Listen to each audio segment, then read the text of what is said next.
Hey everyone, welcome to Life Manipulated. I'm Ryan Ruff.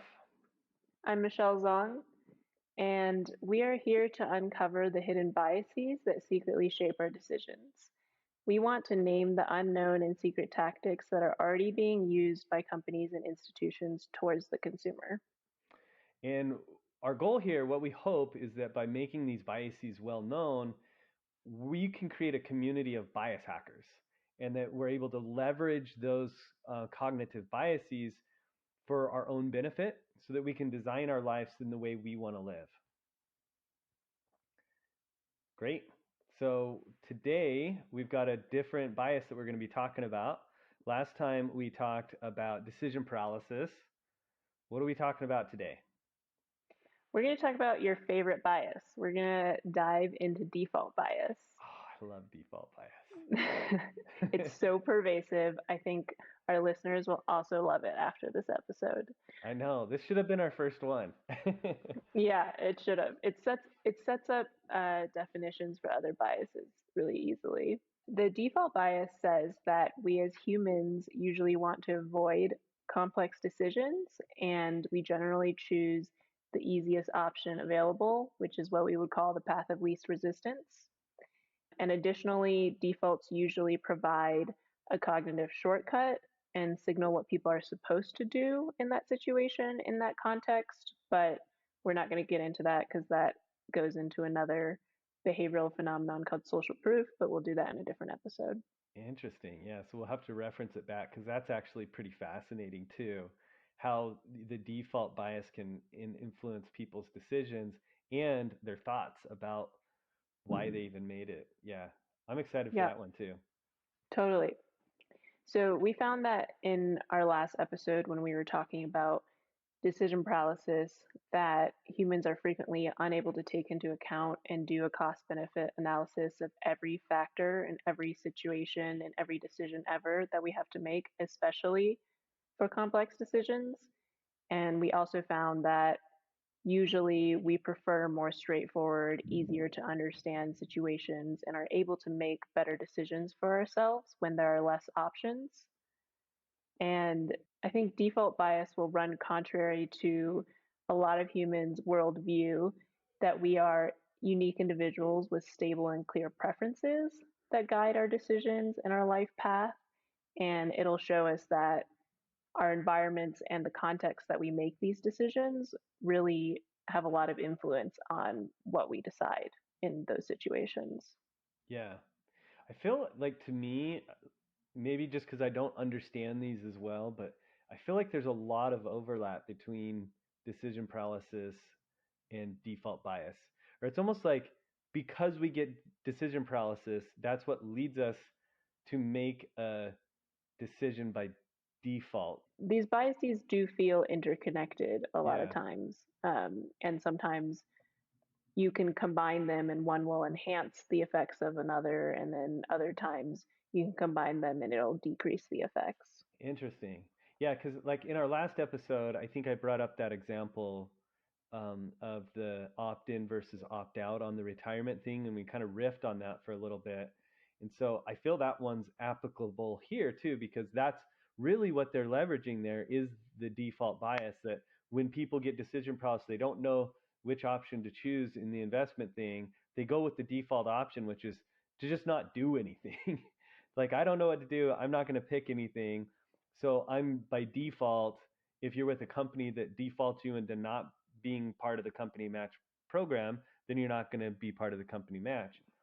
If you're a company that says by default you're going to have this much taken out of your paycheck and it's going to be going into a fund, whether that's just sitting in the fund or just accumulating, at least you're being defaulted into something and it's completely changing your course by default. And that's really what we're trying to get out here. Totally. Yeah. I Okay. think that example with the retirement accounts is they are utilizing the default bias for to try to nudge people towards a positive behavior of saving for their future selves. And I think Cool. that's a good setup of going into this study that we have that sort of touches on a different decision, a different preference, a different behavior, but also also with designing the decision-making context with the default bias. Cool. Well, yeah, let's get So into it. I'm interested.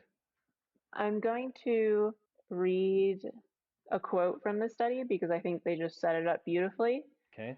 So, since 1995, more than 45,000 people in the United States have died waiting for a suitable donor organ.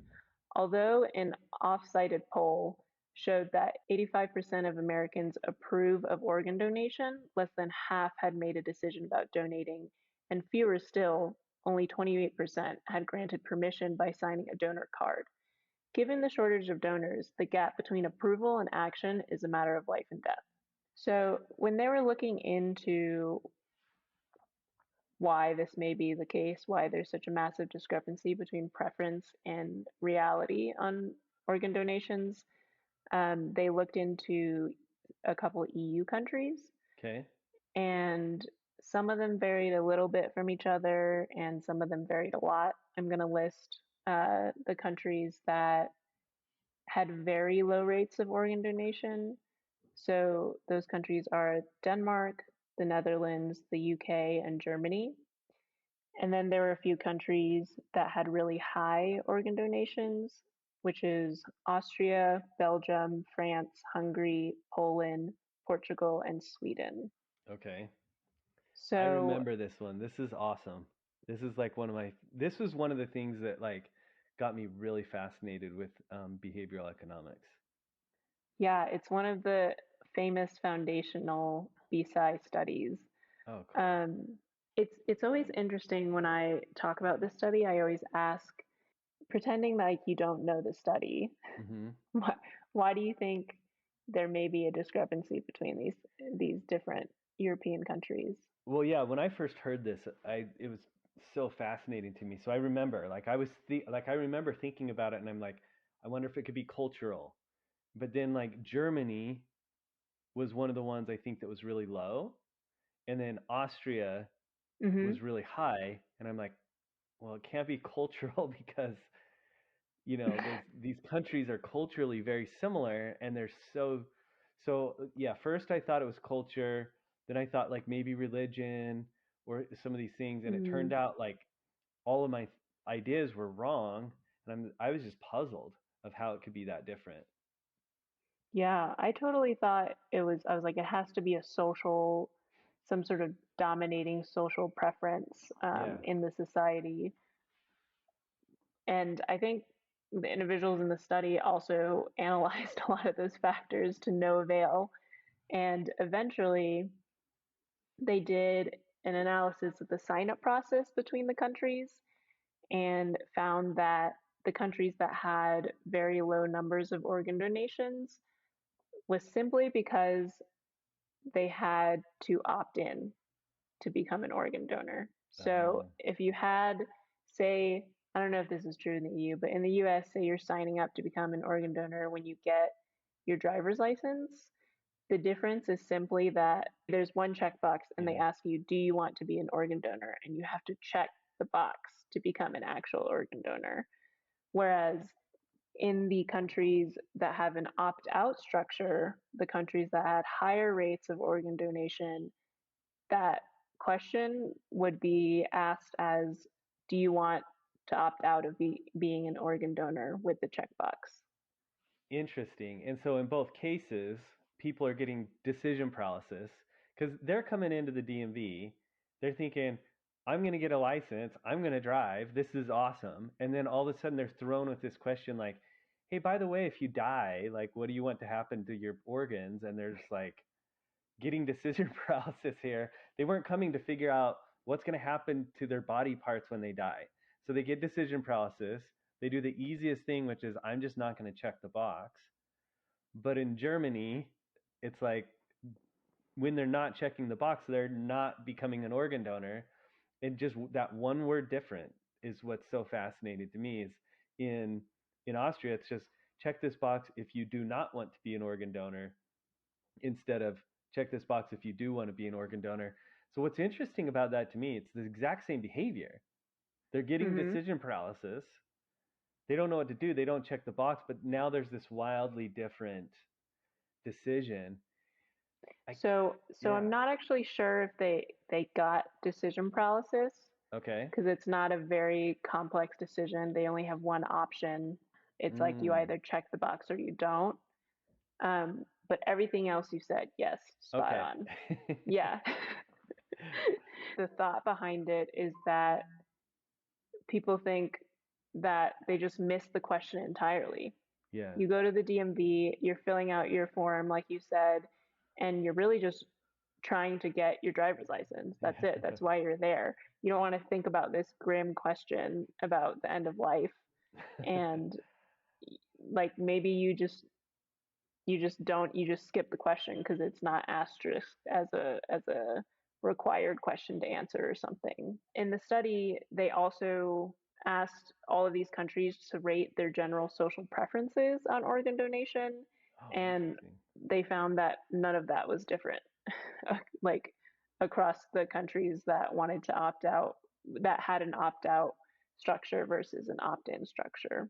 It Really? was simply the decision making context and how they phrased the question, how they designed it, how they presented it to the user.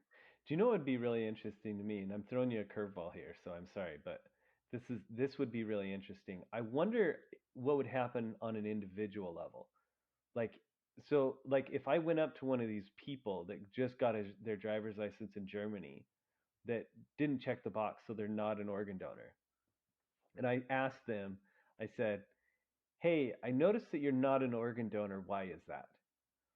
Mm. My instinct says that they would not say, "Well, I was filling out this form and I didn't know what to do, so I just didn't check the box, so I guess I got defaulted into it." I doubt they would say that. I'll bet you they would come up with some sort of belief or justification of why they're not an organ donor.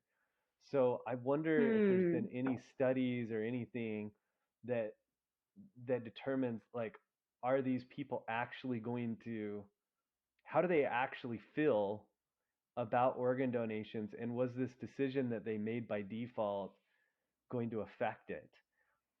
That's Probably not with this interesting. one, but yeah, that'd be a fun thing to kind of riff on to see if how big of an effect that makes.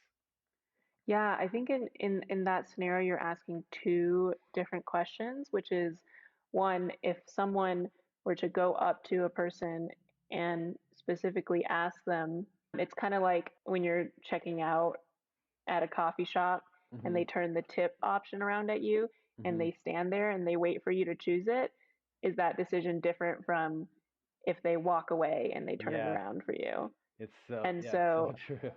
there's this like added almost like social accountability of like I don't want to seem like a bad person to this person asking me whether I want to donate my organs. Which, Yep. interestingly enough, there is a behavioral science study where they put photos of eyes, of like a person's eyes in front of sinks, and they measured the frequency that individuals wash Wash their their hands, hands. and they were more likely to, even though it was just a photo, not a real Yeah. person watching them. Did you see the one in the men's restroom where, to like, near the men's urinals, where they put little stickers of flies inside the urinal? Oh, I have seen that. That one's funny. That Anyway, one's great design. yeah, that's awesome. The second question you're asking is also if someone were confronted with their decision, would their brain just fill in the blanks and like come up with a reasoning of, oh, this X, Y, and Z is actually why I chose that, rather than like pausing and thinking consciously of their actual preferences. Yeah, but Um, it sounds like in this study they did do some follow up to figure out, like, what are people's general preferences, and it sounds like their general preferences didn't align with what was happening on their driver's licenses. Is that correct? that's correct. Yeah, but it wasn't Okay. on a you have a person in front of you asking you about your choices Oh, situation. and by the way, I just realized, like, we went off on a tangent there. The flies in the urinals, it what it did was it made the guy's aim better. So the Yeah. bathrooms were cleaner. Like people are like probably thinking like, what were they talking about there? Yeah. So the idea was you put a little sticker of a fly there, and then the men actually aimed quite a bit better, and the restrooms were less gross when they did that. But anyway, sorry. Back to this. No, that's It. good that you said the result. I just Yeah. assumed everyone knew. Yeah. Yeah. Everyone knows these studies. Yeah. So in the same paper by Gimbel and a couple other researchers, they actually did a bunch of other analyses on donation rates in different countries. Okay. One of these analyses is donations made per million with data from 1991 to 2001, so 10 years of data, with a slightly larger list of countries. And they controlled for differences between countries in their propensity to donate, their transplant infrastructure, educational level, and religion. And they found that through this analysis, that when donation is the default, meaning it's an opt-out environment, Mm-hmm. there's a 16.3% increase in donation. And this may That's not seem big. like a high, it is big because Yeah. when you put it into context, I mean, it's big in itself percentage Yeah. wise, but also this increases the donation rate from 14.1 million to 16.4 million. Oh my gosh. That's Save crazy. millions of lives. Just this Yeah. very small, very cost effective change in how they were asked. That's fascinating because that means that the guy at the DMV designing this stupid form single-handedly can affect how many millions of people's lives are saved by organ donation simply by putting not. Like if you do not want to be an organ donor instead of if you do want to be an organ donor. That's Totally. fascinating. That's like the most Yeah. powerful thing I've heard. Yeah. That's why it's your favorite bias. Yeah. That's But crazy. yeah, they also did more analyses on data from only the year 1999, but it was on a broader set of European countries. And this like Mhm. further proves how powerful this is. And they found that with the default, there was a 56.5% increase rate in organ donations, Oh, crazy. which is even higher than 16%. And it's a completely non costly change. And they also controlled for all of these other things like propensity to donate, transplant infrastructure, educational level, and religion, which are, I didn't even think about transplant infrastructure. That's a good one to Yeah. control for. So So, even controlling for all of those, wow. it made such a huge difference. That's insane. So, like, I guess this is just like this is part of why like I'm so excited about this podcast too, is just because this is the sort of thing that nobody even probably understood that they were even being influenced. This flew Totally. under the radar. And these kinds of things are being used by governments. Like I was looking at the US. The US has like a behavioral science whole department that's their whole job is like how can we use this stuff to get our goals into the subconscious of all of our people in our country. It's not just the US, every country around the world that can afford to is doing this stuff, and the big marketers are doing this stuff too. And so it's just so interesting to learn this stuff for ourselves so that we can be aware of it and design our own lives. So that's Yeah, fascinating to me. absolutely. I I feel like after I learned about this bias, I learned about this study, I felt like a more informed consumer. When I see that a company is making one decision really flashy and like really easy and really awesome, because I know about this default bias, I'm like, wait a minute, who does this benefit if I choose this? Why are Yeah. they nudging me towards this? Why is Yeah. this so much easier to do? Hmm. And the upshot of all of this is that when we face any decision at all, it's always easiest to take the path of least resistance, Hmm. the path that's the least work with the least barriers, and usually that's to do nothing at all. So I also want to go through a couple examples on how the default bias is currently being used, like pretty commonplace examples that our listeners will probably have heard to kind of get the Cool. gears going Yeah. for when they're thinking about this. So, one common example is nowadays when you go to any website, you have to accept or deny cookies. And usually the accept button is like the big green colored in button. And then adjust my preferences might just be like a hyperlink underneath. But you then have to click that and then go and toggle everything off except the necessary tracking to make it work, which is a 2 to 3 step process. And it's just easier to hit the big green button. And so they're trying to default you into hitting that. Yeah. And the classic one is, hey, put in your credit card, just try this out for a month. If you love Mm, it, you don't have to do anything. You'll just start getting automatically billed next month. It's awesome. You're gonna love it. If you do decide you don't like it, no problem. Just call us and cancel, and then you won't be charged. That's the classic default bias manipulation.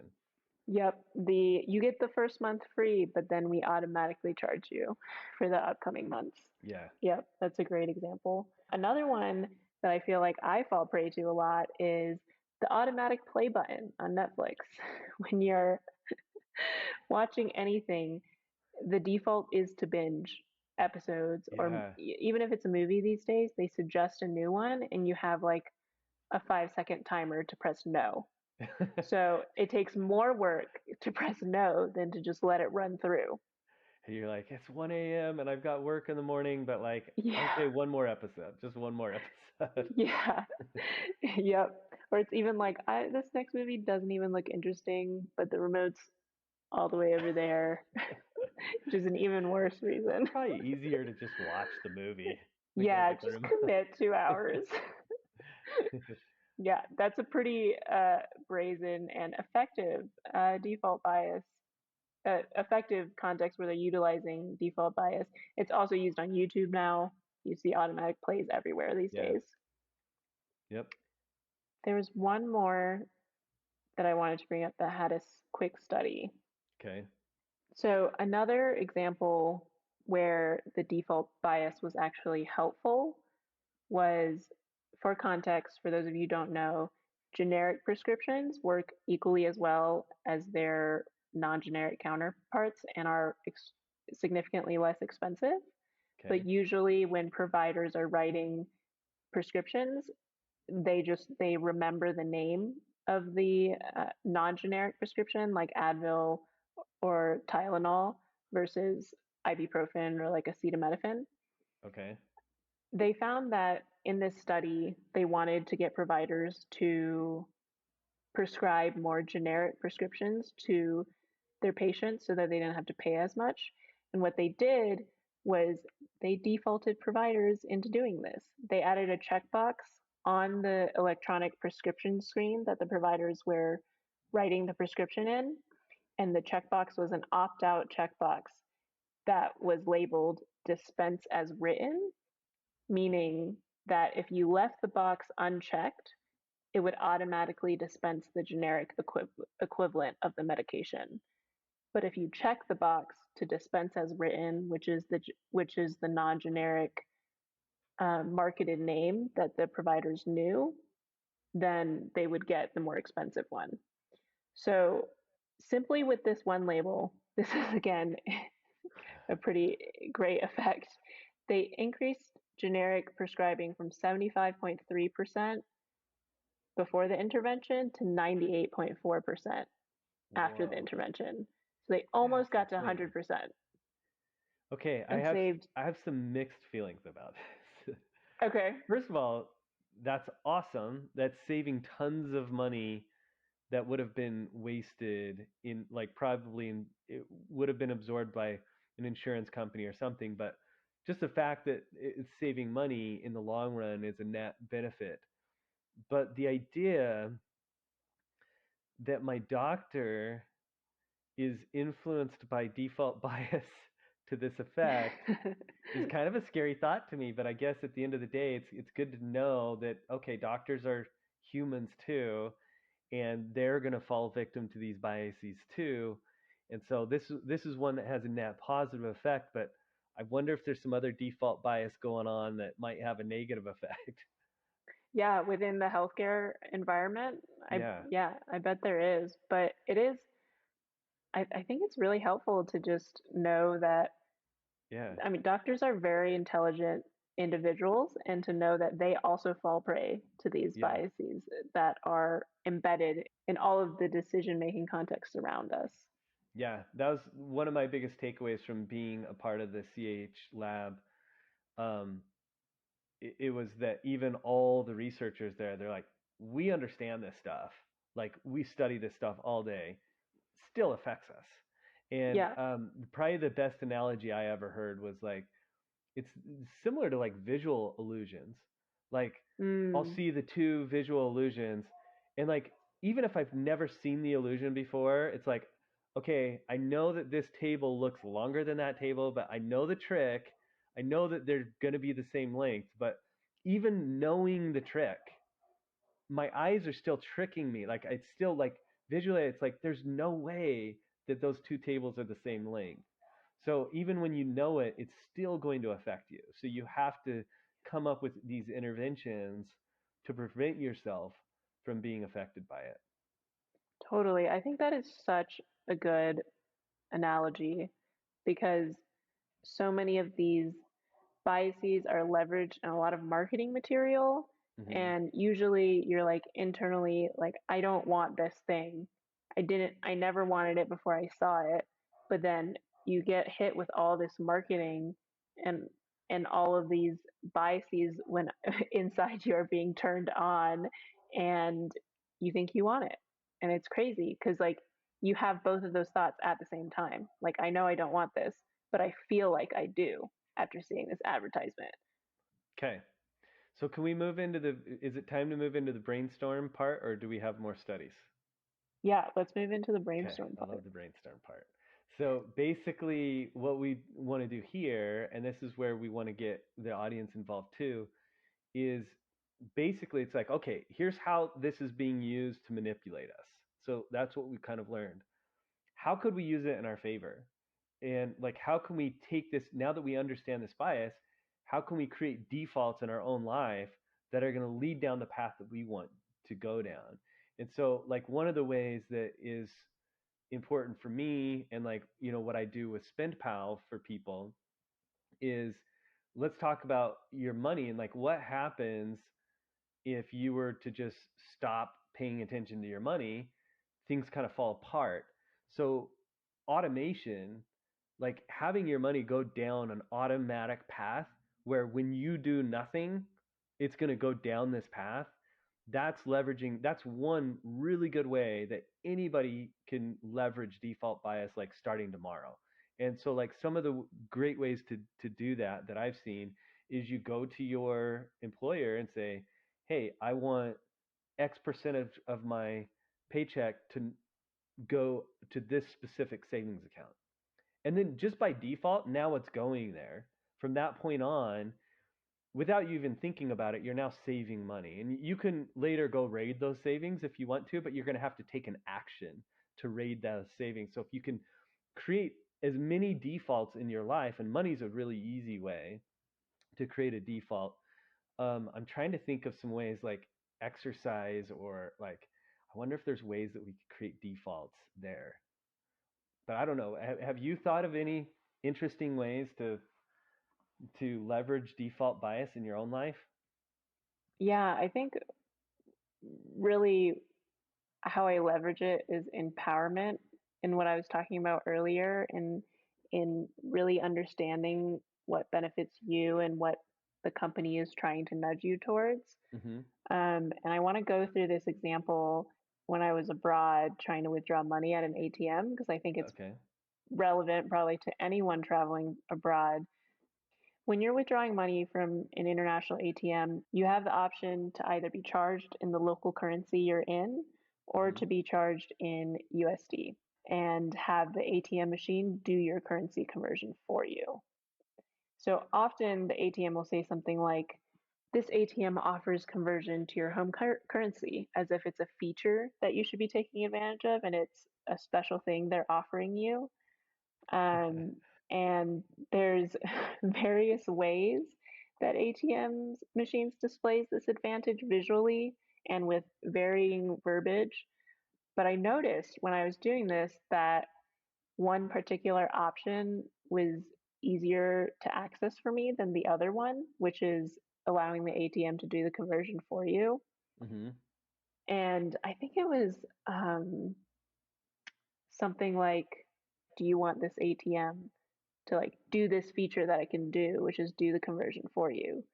And you have to click no to even go to the other page of, okay, what are my other options? Like they don't even show you the other options Yeah. before when they're asking you that.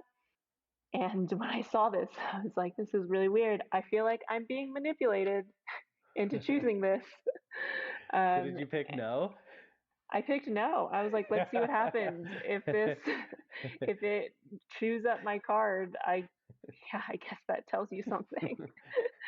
But I picked no, and then I Googled it. I think actually I took my card out and I Googled it, and then I went back to it.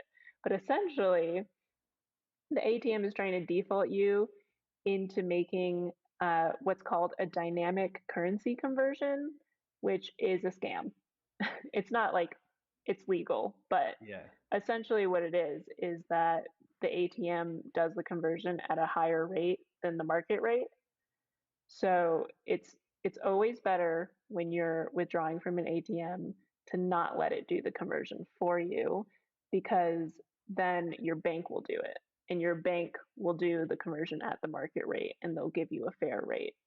I felt like that was like a huge, I don't know, for me I was like, "Oh wow, I like noticed in the moment that I was being manipulated because I knew about default bias and I knew they were trying to default me into this. And it was super empowering and super cool to be able to kind of see through the smokescreen of this environment that an ATM had designed for me. Interesting. Timeshares use this too. If you've I ever actually, I sat don't know through how a timeshares timeshare work. presentation, they use this. They're like, look, if you are not paying for this timeshare, then you're not going to go on vacation with your family. Like, but the fact that you've paid for this and that like you have this week to use it, it's going to force you to go out and spend these moments with your kids, and you only get 18 summers with these kids, and then they're gone forever. So if you buy this timeshare, you know that this week every year, it's already done. It's a done deal. This vacation's already paid for. It's defaulted in. So this Mm, is going to force you to go on vacation with your family every year, and you're going to be happy that you did. That's one of the tactics they use. So it feels mm. similar to that, but I don't know. Maybe it's not. That sounds like a mixture of like loss aversion, like Hmm. they're playing on your fear of losing time with your kids, of them getting older, and also um, those both sound like some sort of commitment device, Yeah, more that's so than probably default. okay. That's a different bias, right? And that's one we'll put that on the list to talk about in another episode. A commitment device. Yeah. That's what both of those. So that's not okay. So So mhm. I also think another way to kind of use default bias and save money in a different way is when you're planning for your future selves.